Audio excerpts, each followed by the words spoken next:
Welcome to Conversations with Dr. Stephen Greer, and sponsored by the World Puja Network. And I'd like to thank the good people at the World Puja Network for hosting us here. And I'm joined today by Linda Willitts, who has worked with me and disclosureproject.org and CSETI for over 10 years, 12 years now. And we are going to be talking about an update on what is going on with worldwide disclosure and some of the issues surrounding making contact with other interstellar civilizations and what that means and how it can really happen. So thank you all for joining us, and thank you, Linda, for being here with us. Oh, you're welcome. It's great to be here. Well, one of the things I wanted to, we recently had a listener of this program send an email asking about how they had heard that some of these extraterrestrial civilizations were quote unquote, bad or hostile or worrisome. And this is, of course, part of the mythology that is the stock and trade of retail, pop culture, u.f.o. Conferences and videos and mass media. And I want to analyze this a little bit. And if you can bear with me, it's going to be a very interesting deep intelligence analysis going back about 55 years. If you go to the Disclosure Project, or disclosureproject.org, and Disclosure Project's all one word, .org, you will see a whole lot of a very in-depth testimony and information, and some of it comes from people who had worked with the covert Star Wars initiative that was going on prior to Ronald Reagan's SDI, or Strategic Defense Initiative, and all the way back into the 50s and 60s. And we learned over the course of the last 18 years in the research we've done that they have launched a false flag operation of deliberate disinformation since 1953 that has been designed explicitly to affect policymakers, military personnel, and the public through the media to raise up a threat from outer space which does not exist. The reason for this is that if we are ever to have peace on this planet, the $1 trillion per year military-industrial complex wouldn't have anyone else to fight. So they have to have a boogeyman. And the boogeyman that they have been creating very subtly through disinformation, false cases, all kinds of spin through the UFO subculture is that there is one or more hostile alien races that we have to, that are a threat that we have to defend against and fight. Of course, by raising this whole question, it hits all the hot buttons that humans have in their sort of primitive midbrain of fight or flight response to the unknown, the reaction that humans typically have to a different race or a different culture, or and this is, of course, the genesis of prejudice on the planet, is that there is a tendency that is tracked biologically and neurobiologically to self-preservation, to be wary of otherness and differentness. And this has been exploited, of course, by racists and by misogynists and people who have pitted one ethnic group over another, et cetera, and so on. And it can be used by demagogues of all types and stripes and colors, whether it's religious or an economic system or a political system or a tribe or a race, to amass a power and control the masses. The ultimate trump card, the ultimate card to play in that regard, would be able to create a worldwide, military-oriented, unified planet that is focused against a supposed hostile alien threat. And this has been part of a psychological warfare. Now, I'm quoting from a CIA document that's in our Disclosure Project materials, a psychological warfare use of the UFO subject. And we have a number of people on our team who have worked those programs and who have been involved with them for over many, many decades. And this is why when you go to say a UFO conference, or turn on the History Channel, or turn on anything that is in the movie Independence Day is a good example. What you see are these horrifying and terrifying images of alien races, and that there are good ones, which happen to look like Caucasians from Sweden or something, and then there are the bad ones who look funny. And if they're playing on this tendency humans have towards fear of the unknown and otherness, and towards tribalism and, frankly, racism. But they're trying to expand it into interplanetary racism. And this has been done through a very careful analysis and setting up social studies that they did back through the Rand Corporation and others way back in the 50s and 60s that concluded that there could be a great deal of power that would amass to this cabal of military and industrial interests that have been keeping this information secret by presenting a threat out there and hoaxing a threat. And that if they could do it quietly with some of our policymakers around the world and various world governments, they could get a lot of money for a covert weaponization of space to target these extraterrestrial vehicles and get a great deal of lucrative contracts for the contracting sector. For the masses of people, it's the beginning of a propaganda war of convincing people there's a threat when there is absolutely no evidence that there is one. So I think that, with that information, what you begin to do as you analyze and begin to deconstruct the last 55 years of UFO disinformation that's out there, is you find that there's only really one group that would continue to benefit from this kind of false flag event and false flag information, and that is the same folks who've been keeping this secret all along. And what you find, therefore, is that there are huge vested interests in creating another enemy that's out there, quote unquote, and to replace the enemies of various nations and various ethnic and tribal enmities and fights that have been going on for hundreds and thousands of years on this planet. And that this is part of what has been very carefully planned out over the years.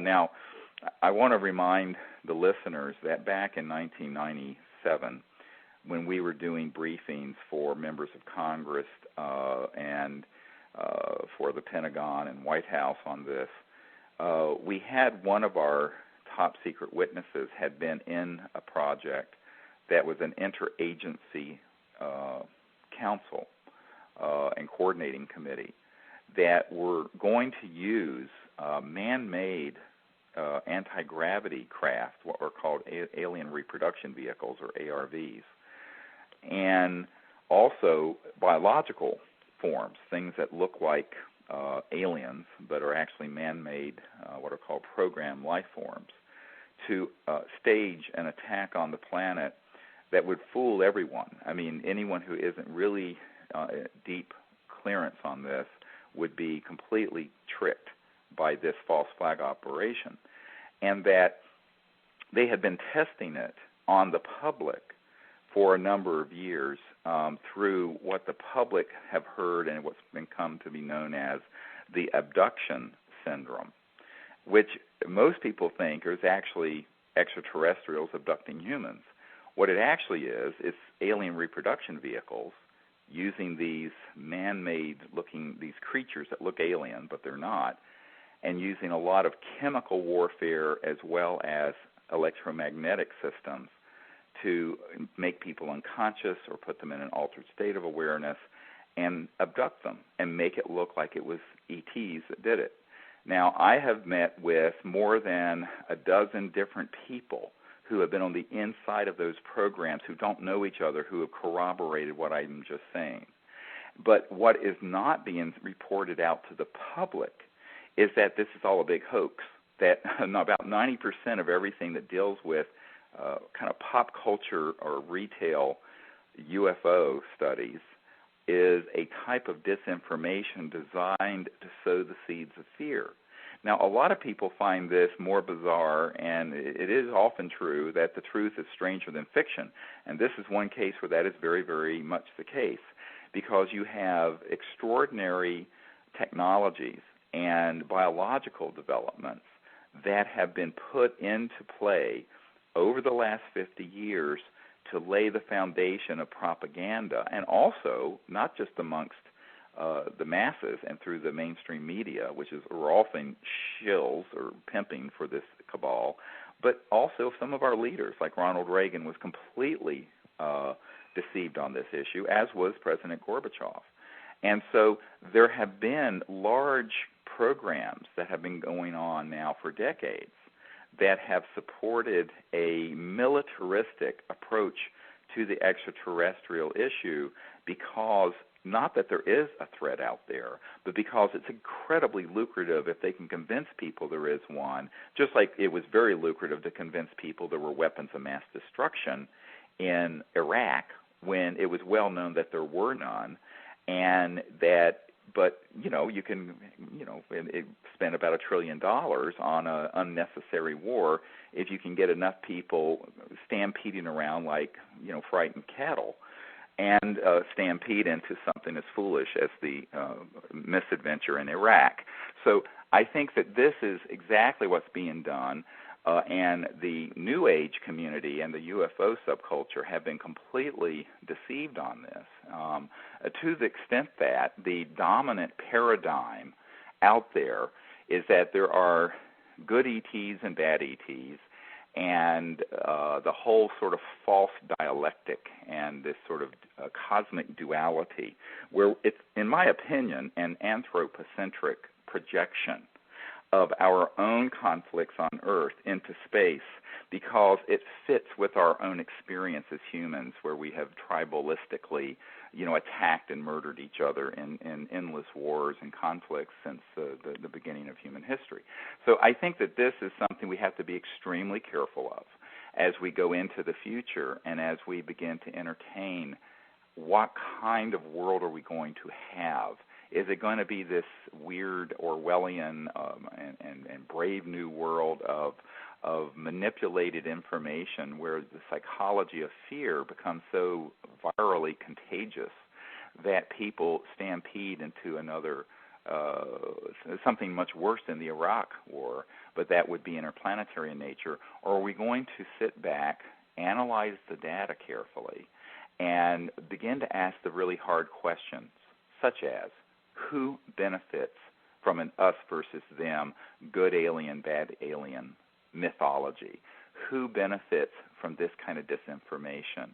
Why would it be done? And when you look at it very carefully, you realize that there are vast and very powerful centralized groups that will benefit from a militaristic approach to an extraterrestrial presence. And this is, unfortunately, what Eisenhower lost control of in 1954 after he had a meeting with some of these extraterrestrial beings in the desert of California at Muroc, M-U-R-O-C, which is near Edwards Air Force Base now, in 1954. And by the way, that meeting has been confirmed to me by senior officials in a foreign government who have documents about it.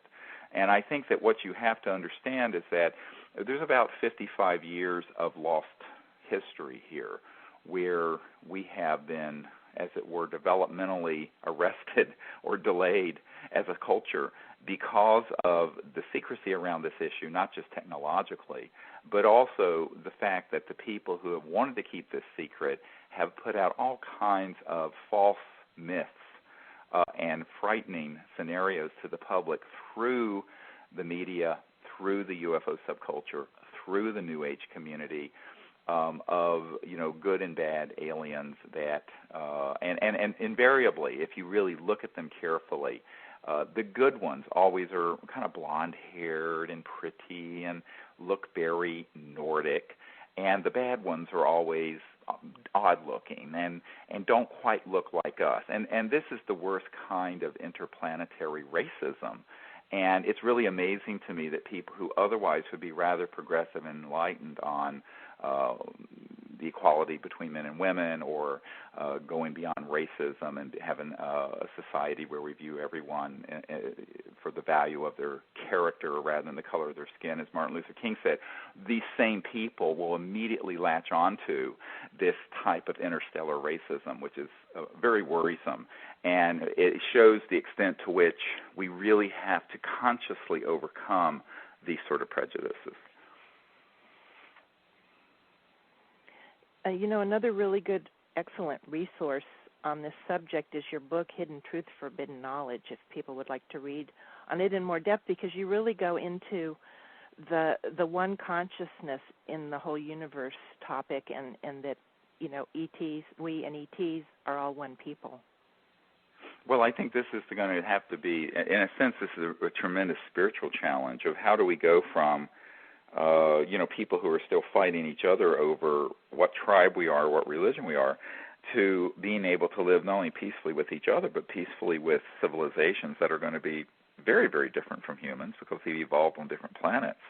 And I think that to make that transition, there is a fundamental spiritual transformation that must happen, and that is the realization that all conscious beings in the universe are awake by virtue of this single light of mind, the one supreme consciousness within all of us, and that is the foundation for universal peace and for our being able to relate to these other civilizations. And this is what is a very key part of what we do with the CSETI programs and the training programs, where people are taught the meditation techniques. And we're on the World Puja Network, so we do a puja and we teach very advanced meditation techniques so that people can experience the state of samadhi and this oneness of consciousness, and then relate to these other civilizations by understanding that they are awake by virtue of the same universal light of awareness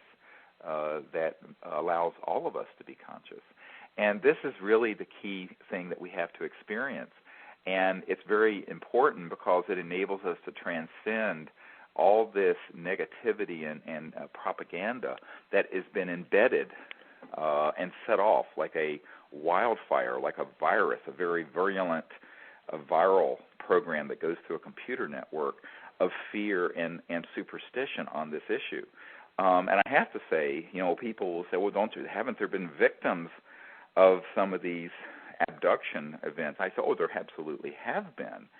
But they're not being perpetrated by extraterrestrial life forms. It's being perpetrated by paramilitary and classified programs that are extremely human, using really advanced technologies. And I think that one of the things, we've spoken a great deal about the zero-point energy and the anti-gravity technologies that have been studied since the 1920s. The Kalski-Frost experiment, where in 1928 or 27 they were able to levitate this very heavy box with a piece of crystal in it that had the correct radio frequency bouncing off of it, where we have had free energy generators by accessing the quantum vacuum flux field of energy that's in space around us and the environment around us, so that we wouldn't need oil and gas. What we haven't talked about, and I'm going to talk about this for just a moment, if you'll bear with me, since I'm a medical doctor, and I have a daughter who just got her PhD from the number one university in the world on this, in genetics and neuroscience, is that there have been within the classified programs a parallel development in the biological sciences that have been classified. And these include the ability to take genetic material and clone life. Now, everyone thinks that Dolly, the sheep or whatever in Scotland back a few years ago, was the first cloned higher life form or mammal. This is not true. It was being done in, sort of paging Dr. Mengele, wild mad sciences programs way back, and for decades. And these programs, which have been centered in some of the underground bases in the United States and Australia and England and a few other places, have been using very advanced electronics to modify or to create artificial biological life forms, some of which have integrated circuits and computerized programs in their neural complex, including their central nervous system. And they have also developed radio frequency chips in the UFO subculture. These are called implants that are from the aliens.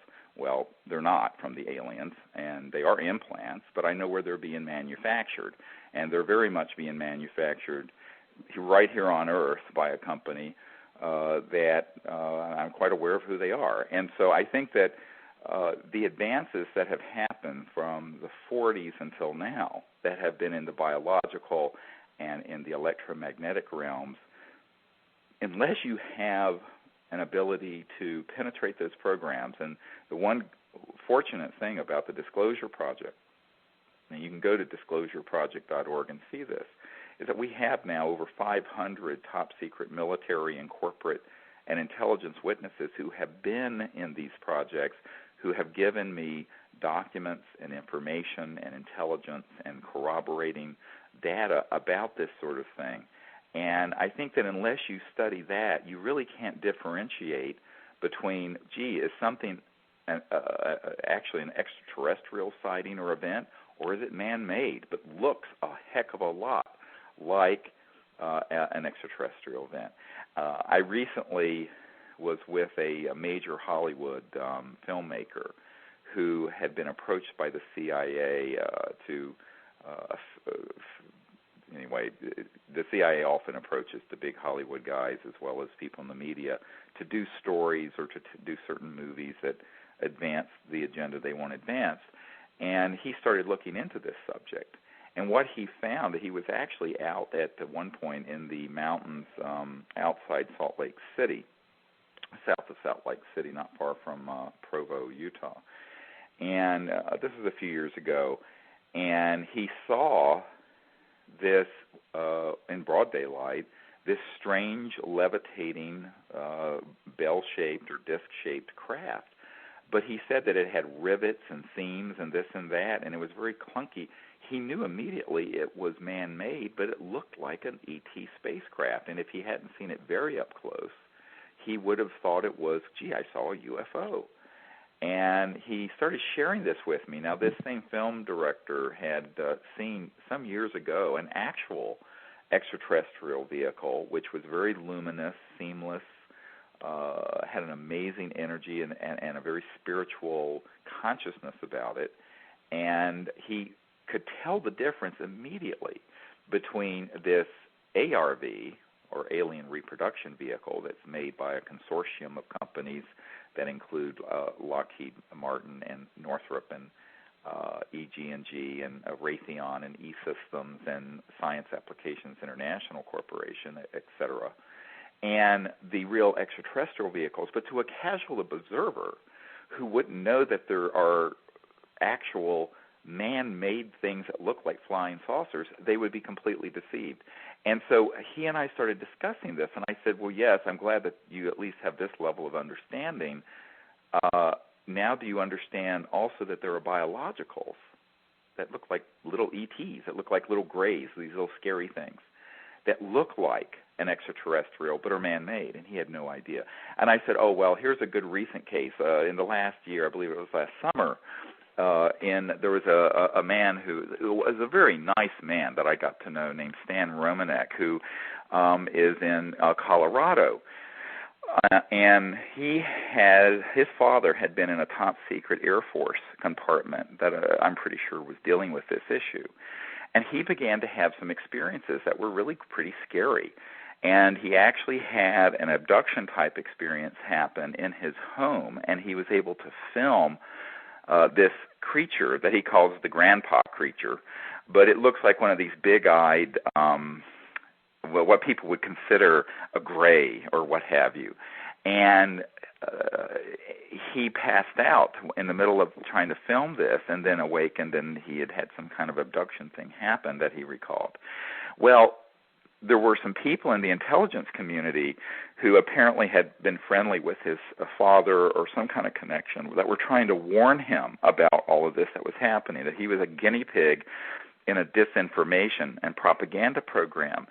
And he got a call the next day, and I heard this personally, and I saw this film personally, and so did a long-standing member of our team, Ricky Butterfast in Denver, who was with me at this meeting. And the call said that was one of the fake ones. That was a fake one. And they tossed a chemical canister in your kitchen, and that's why you passed out. And there was a certain chemical that caused you to become unconscious. And he didn't know what any of that meant. And I said, well, the fake one they're referring to is this one you have on the camera that everyone who would see it would say, oh, my God, there's one of the Greys. Or they could have one that would look like one of the reptilians. And I'm going, the fake ones just means those are the ones that are man-made, that are these PLS, program life forms. And there were all these UFO researchers, quote unquote, who were with him. None of them had ever heard this. I said, you're kidding. This is like UFO Studies 101. This is the first level. This is the first course you should learn if you're going to look into this, is the extent to which the intelligence community has mastered the ability to hoax this stuff to scare the bejeebies out of people. But none of them knew this. And I said, well, you really need to look at some of the work that was done in the 1980s, 20 years ago, by Martin Cannon. And Martin Cannon had assembled, and when I spoke to him back in the 90s, some over 2,000 references about the military, paramilitary involvement with human abductions so that it would look alien but isn't. Now, I'll give you another really great example, the Paul Benowitz affair, and you can Google this. And Paul Benowitz was a UFO researcher in New Mexico some years ago, and he was investigating an experience that a woman had had near Kirkland Air Force Base in Sandia out there near Albuquerque.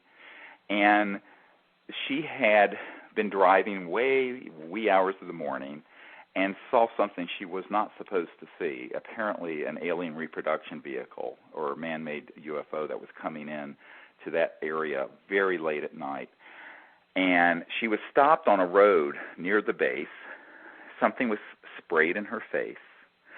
She was then, quote, abducted by, quote, unquote, aliens and then put back in her vehicle.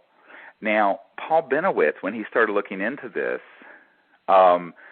was being fed a lot of disinformation by an AFOSI, that's Air Force Office of Special Investigations, officer named Richard Doty, D-O-T-Y.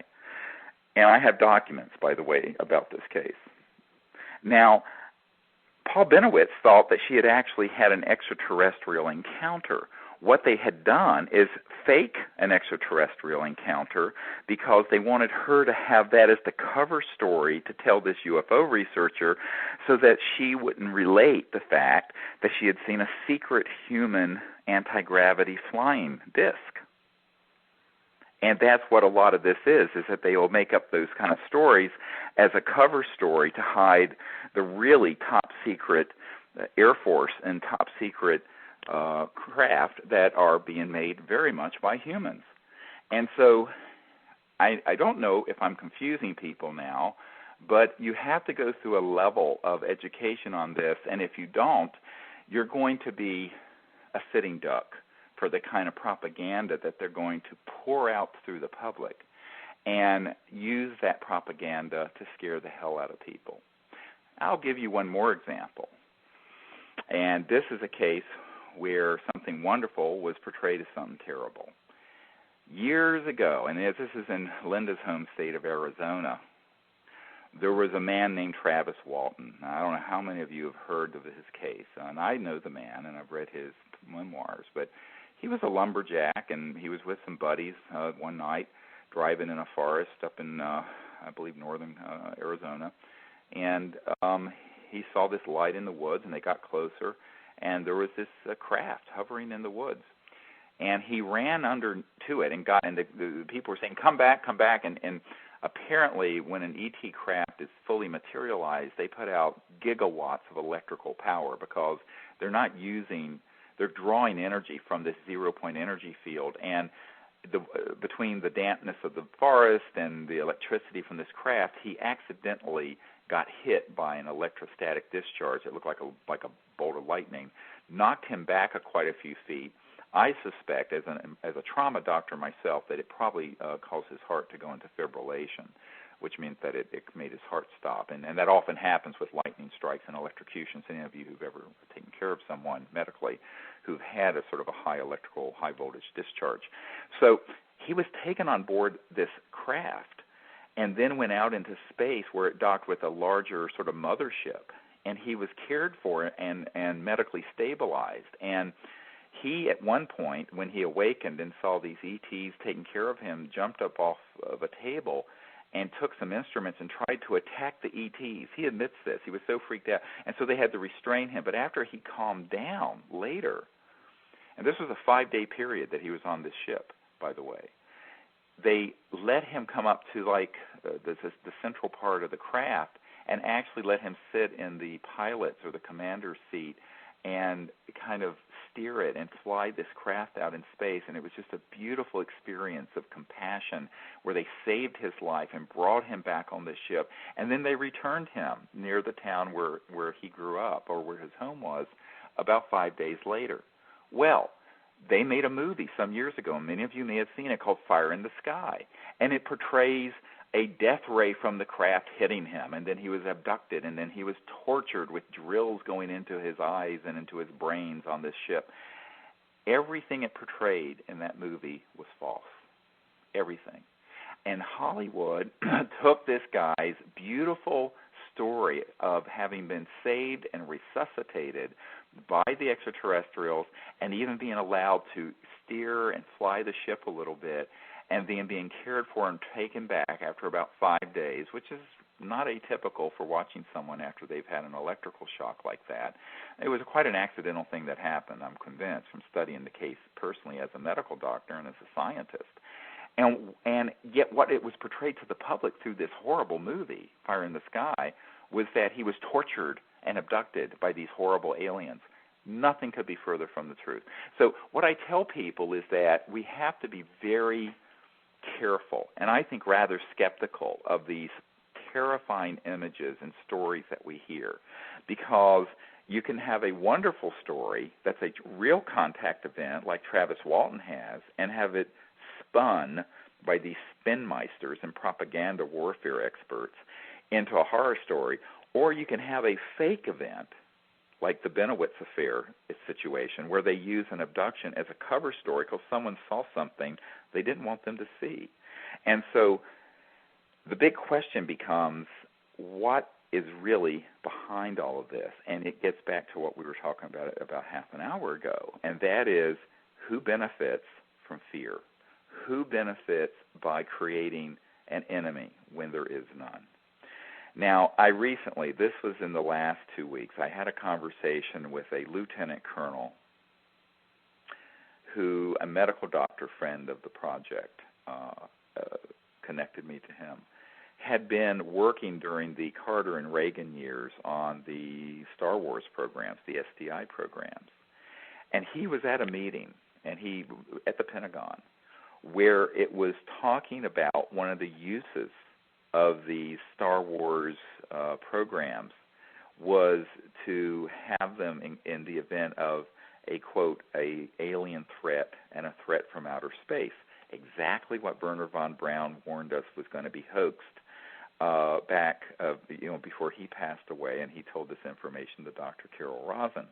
Well, this man confirmed this, and he said at the time the sense he got from this meeting was that the people talking about that knew there was no threat, but wanted to present that as a specter, as sort of a hoax scenario to convince people, particularly Ronald Reagan and his folks, to spend the untold numbers of billions of dollars on weaponizing space and on the SDI, the Strategic Defense Initiative. And so this is the kind of manipulation that goes on, and it's not a small amount of money we're talking about. Between keeping the subject secret to protect the petrodollar, oil, gas, coal, and utility interests, and the $1 trillion a year military-industrial laboratory corporate complex, we're talking real money. I mean, we're talking real power. But more importantly, we're talking about geopolitical power, because by manipulating masses of people, both the political system and the people out there, they can create a lot of centralized power because of fear. Because when people are afraid, they give up their liberties and they give up their freedoms to feel secure, to have Big Brother watch out over them. So that's a big part of the psychology behind this. And what's so amazing to me, and sometimes disillusioning, is the extent to which people who would otherwise be rational and even intellectual will get involved with this subject, and they will immediately take this hook, line, and sinker, all this fear and all this disinformation without any discernment and with very, very little research. Recently, some of the people in the exopolitics, as it's called, field has started putting out this information that there's one of these bad alien races that have a secret treaty with the secret government where they made a deal to sell our women folk off and have genetic experiments in exchange for us getting their technology. Well, first of all, this is laughable, because the people who have seen, some of the people who come out of these secret programs who relate seeing these little creatures running around in underground bases, those aren't extraterrestrials. I call them aliens with quotes around them, meaning they're these man-made program life forms. But they wouldn't know that. A lot of people don't know this because they don't know of the compartmented operations.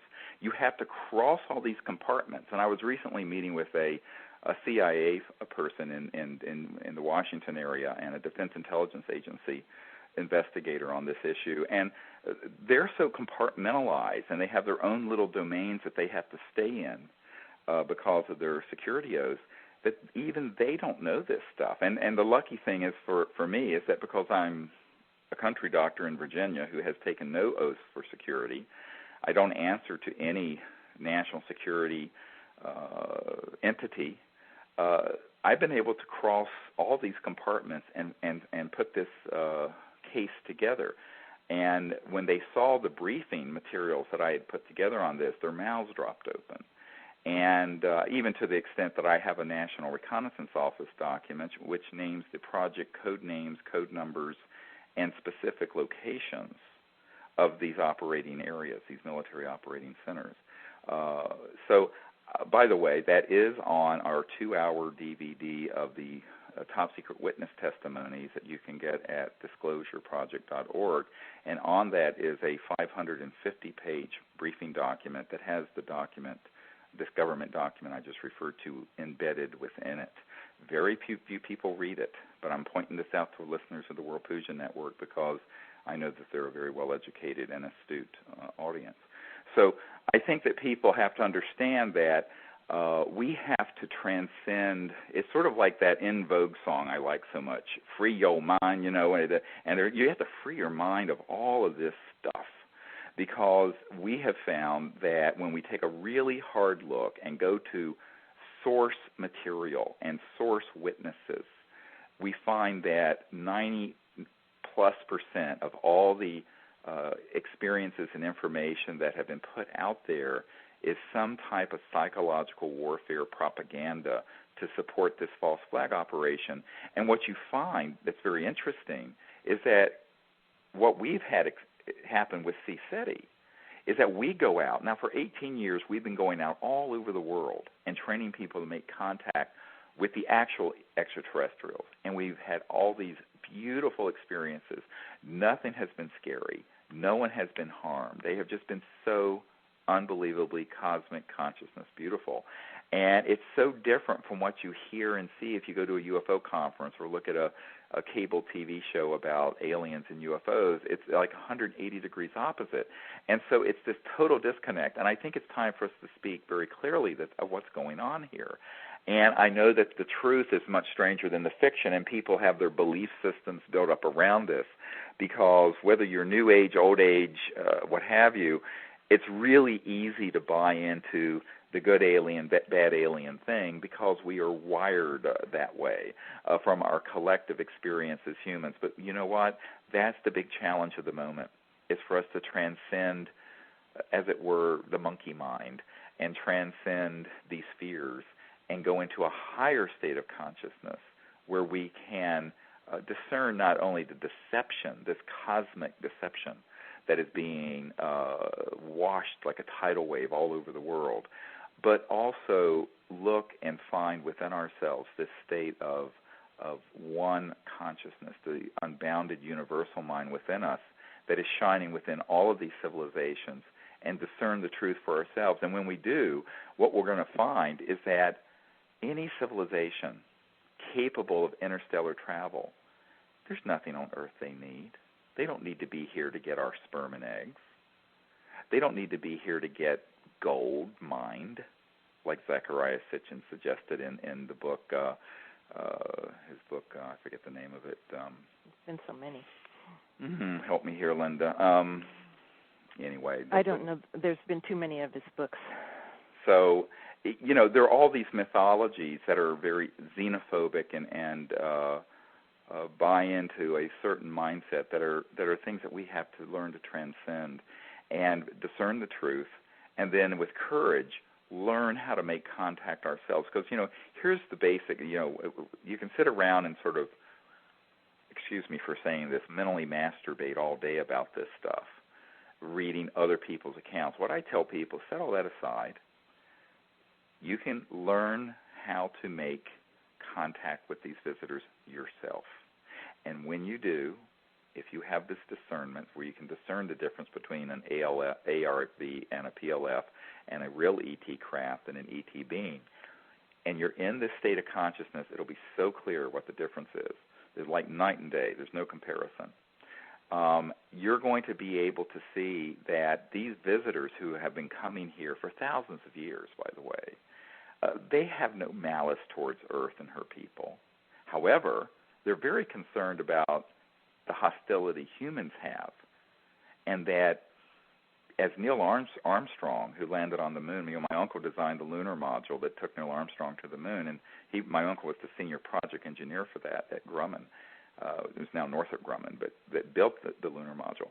And when Neil Armstrong landed on the moon the first time, and the first man on the moon, the crater around where we landed was crowded with these extraterrestrial vehicles. I have multiple witnesses to this. And Neil Armstrong told a member of our team that, yes, but we were warned off the moon. Why? Because we were going there as part of the arms race with the Soviet Union. We didn't go to the moon. The Apollo program was a highly militarized, competitive program where we weren't going out to the moon, or our plans to go to Mars were not as sort of a unified, peaceful world civilization. It was part of the military-industrial complex competition and a proxy for the Cold War. And that is the truth about the Apollo program. Everyone knows it. So I think that the ETs have made it very clear, the real ETs, that the entry ticket to being interplanetary ourselves is to begin to be civilized, to live together peacefully, to renounce weapons of mass destruction, to go out into space free of weapon systems and with this consciousness of universal peace. And then the universe is going to open its arms wide open. Until then, they're watching what's going on here very, very carefully. Why? Because within our classified programs, as Ben Rich, who is the head of Lockheed Skunk Works, told us before he passed away, and this is the guy, Kelly Johnson started the Skunk Works for Lockheed. And then, the Skunk Works are what built the U-2 and all these high-tech, but they have all these programs dealing with this super high-tech stuff like the alien reproduction vehicles and anti-gravity craft. And he said to us, well, we already have the means to travel among the stars faster than the speed of light. And I knew that already. But that basically those were locked away in a black box, and it would take an act of God to benefit humanity. To which I said, well, it's time for us to be that act of God, because the human race needs this knowledge, but they need the truth that is the real truth and not this spun, fearsome nonsense. The other issue, of course, is that we're not going to be allowed to travel amongst the stars until we become a peaceful and evolved civilization, because I have been told that there are entire worlds out there that are at our level of technological development that they don't even have a word for war. They don't even have a concept of the kind of war and conflict we've had on this planet. And we would be a threat to them. So I turn this around. When I'm meeting with these military folks in Washington and at the Pentagon, I say, look, I know you guys are trained to view anything as a potential threat, but let's turn this around a little bit. Here we are, a civilization. Now, my grandmother had horse and buggies in the late 1800s, and her son, my uncle, puts the first man on the moon. So in 100 years, we go from, because you live to be almost 100, we go from horse and buggies and, rifles and whatnot to thermonuclear weapons and space travel. This would have to be a big red flag coming up over this planet, because our technological development had surpassed our social and spiritual development as a people. I mean, there are individual exceptions, but as a civilization on Earth. And that is the big challenge of now. The big challenge of now is to socially and spiritually develop an understanding of these things and to vow to live together in peace and to go into space in peace. And then the whole cosmos will open for us. But until then, there's a quarantine around this planet, and it's appropriate because there are planets out there that have to be protected from us. So I tell people, ironically, while everyone's worrying about, running around like Chicken Little with their heads cut off about, the alien threat, I'm going, they're not the threat. We're the threat. Humans are the threat. We're the ones, you can speculate all you want about what the alien agenda, quote unquote, might be. But let's just review the last 100 years of human behavior up until the present moment in Darfur. Genocide, massive warfare, tens of millions of people killed in World War I and II, and never mind the other wars, thousands of hydrogen bombs and thermonuclear weapons that go through space, ICBMs, and then could land all over the world, turning the world into an uninhabitable cinder. And the beginnings of space travel, but in a way that has not been cooperative, and has been a proxy for the military. Now, this is something which, unless you were brain dead and you were, as an extraterrestrial people, you would be rather cautious, and rightly so. So I think we need to, as the old saying goes, take a hard look in the mirror before we start worrying about these other civilizations. I don't think there's a scintilla of evidence that they're hostile. And one thing I want to mention is that if you have the technological ability to travel through interstellar space, do you really think that there's anything on Earth that they would need to acquire? No. Because if you have that ability, you can materialize and dematerialize in various points in space and time. You can, from the elemental level of existence, the zero-point energy field, manifest any material or any substance. You could take one cell of a biological organism and develop it and clone it into a full organism. Even our classified programs already have that ability in genetics and neuroscience. So there's nothing here that they need. This idea that somehow they have to come here to Earth to get this is another mythology. It just doesn't pass the sniff test if you have any scientific understanding of what kinds of sciences would accompany the ability to go faster than the speed of light and travel amongst the stars. So then the question becomes, what is the phenomenon? It's a real phenomenon that people are describing when they describe these weird creatures and these abductions and mutilations and all this stuff. Well, it's not at all what people think. And I think people have to be extremely careful about this and educate themselves on what the covert human capabilities are that extend even into, we're going to get a little stranger here, into the electromagnetic frequencies that are interdimensional that tap into, shall I say, lower astral entities. Now, these are not extraterrestrial, but Some would call them demonic, or some would call them astral, what have you. But at Montauk and other places, experimentation has happened. And this is another whole area of confusion where people confuse these interdimensional weirdnesses with an extraterrestrial, interstellar people. And so what happens is that people throw all this junk together, all these different phenomena, plural, and call it the same thing. And the result is a lot of confusion. But that obfuscation and confusion and chaos in the paradigm has been injected deliberately by people who benefit from chaos and fear. And I think this is why people have to free themselves from that, take a step back, look at the materials we have put out there. You know, I've spent 18 years assembling the most astonishing government documents, insider witness testimony, all the experiences that we have had, and we put it out there at disclosureproject.org.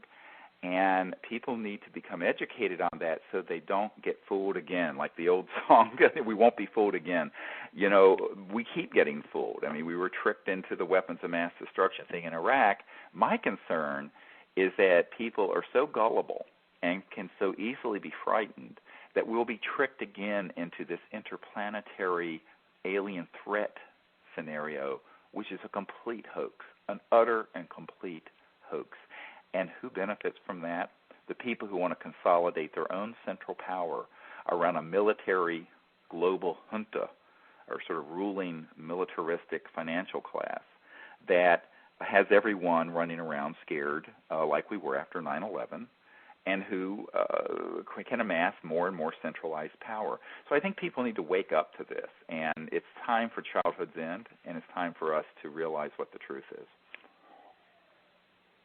Well, I can sure say that having spent approximately 45 weeks in the field with you at CSETI trainings alone, not counting other things that we've done, I've never seen anything that wasn't just amazing and absolutely delightful and spiritual. And you know, we've been talking about the evil ET or alien paradigm here, but what we've seen in the field are just the elevated levels of good ET behavior. I mean, up to the extent of God consciousness beings that we've had a lot of contact with lately. It's just amazing. And the interview that we did that's archived on December 26th about the Orion transmissions really goes into that a lot if people haven't heard that. Exactly, and I think that's why people have to understand is that the actual interstellar civilizations that are here go from advanced and unified and peaceful all the way up to the level of supernal God consciousness civilizations that are they're material and they're from physical worlds and they have spacecraft, but their technologies and their consciousness are operating from that finest celestial level of evolution that's astonishing. And that's the level that we are often interfacing with, and a support role around us will be with other ET civilizations that are on the evolutionary path to there. And by the way, there is a centralized global universal order to this. It isn't as if these civilizations are allowed to run around the cosmos like the Wild West. I mean, even humans have the United Nations, never mind it's very dysfunctional.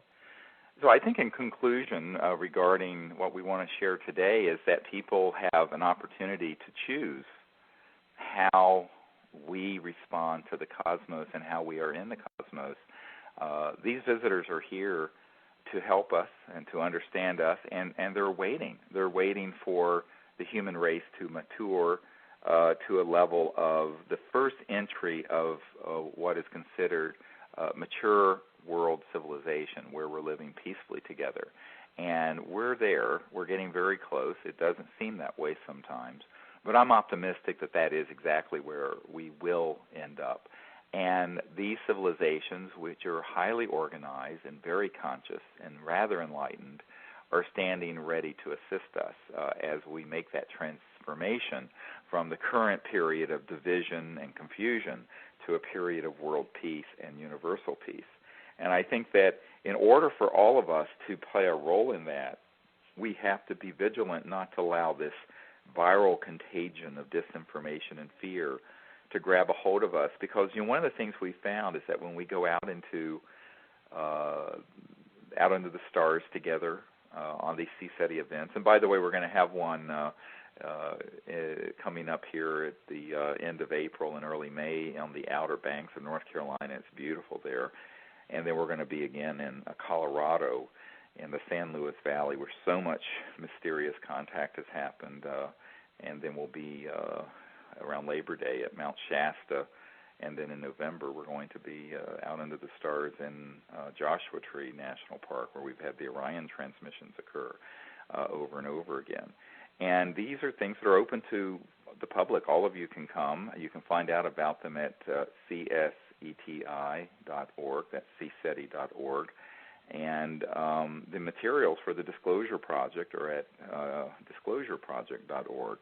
And I think that what you find is that these experiences bring people together where they understand that the space within us, the pure conscious mind within us, and outer space are all one being, that we're all part of this huge, wonderful, infinite, quantum holographic universe that's awake. And the awareness within us is a gateway, a door to all these other civilizations and to communication. And then what happens around us when we're in the desert or out on the Outer Banks or wherever we happen to be doing this together as a group are the most wondrous and beautiful experiences.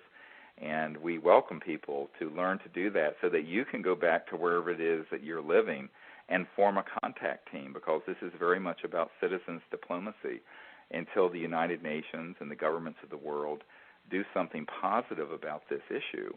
We think it's very important that we, the people, learn to be ambassadors to the universe ourselves, and that's why we call our expedition and training program Ambassadors to the Universe, because each of us can be an ambassador in this higher state of consciousness where we do our pujas together and we go into deep conscious meditation together and we experience cosmic awareness, and then in that state begin to remote view distant worlds and the space around us and begin to invite these visitors to interact with us. And we have these interactions happen in 1,000 different ways that are all just magnificent and beautiful. And all of you are welcomed to do that or invited to do that. And I hope we will see some of you at these events soon. I hope so, too. And even those of you just listening to these interviews are helping us to set up this morphogenic field to change the consciousness of the whole Earth. Yes, and also on disclosureproject.org, you can go and we have a fax system that is free that you can write a letter to President Barack Obama and to your members of Congress asking them to facilitate disclosure and peaceful contact on the ET issue. And go to disclosureproject.org right now and do that, because we are in the process of providing briefing materials to the new administration and to Congress, and we hope that something useful and positive can come out of the change that's happened in Washington, and that a new era can be ushered in of universal peace. So we need all of you to add your voices to that process, and I appreciate any support and help any of you can give us. Well, I think that's our time for today. Thank you, Linda, for being with us today, and I'd like to thank the folks at the World Puja Network for hosting us. And this has been Conversations with Dr. Stephen Greer. Until next time, I hope all of you have a good day and will work for universal peace with us together. Thank you. Goodbye.